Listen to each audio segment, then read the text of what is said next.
Iki Deviso taurės turnyro mačo Dubline tarp Lietuvos ir Airijos rinktinių liko tik viena diena. Šiandien ištraukus burtus tapo aišku, kad turnyrą pradės pirmoji Lietuvos raketė Ričardas Berankis ir vos šeštajame ATP reitingo šimtuke esantis Džeimsas Magi.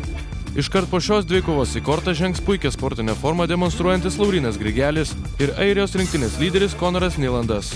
Likus dienai iki varžybų Lietuvos tenisininkų nuotaika pasikeitė, atsipalaidavimą pakeitė įtampa, juoką, rimtis.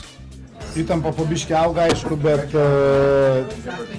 mes, sakau, kaip ir vakar sakiau, nesam atsipalaidavę ir ruošiamės visų rimtumų susigrumt su airiais ir, aišku, tikimės, kad nugalėsim. Šeštadienį vyks viena dvejetų dvikova, kurioje Lauryno Grigelio ir Dovydo Šakinio duetas susitiks Barry Kingo ir Klasky pora. Tiesa, tiek lietuviai, tiek airiai komandos sudėtis dar gali koreguoti. Panašu, kad galutinė Lietuvos rinktinės sudėtis paaiškės po pirmosios dienos varžybų.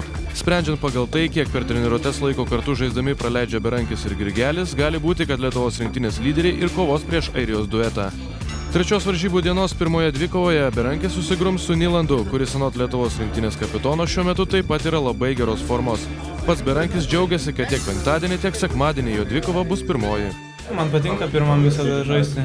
Tikrai ir tiksliai laikas yra nustatytas, kada pradedi, tai lengviau ir apšilti, ir pasiruošti, ir paskiau bus lengviau sėdėti žiūrėti, kai žinai, kad vakarė ilsėsies.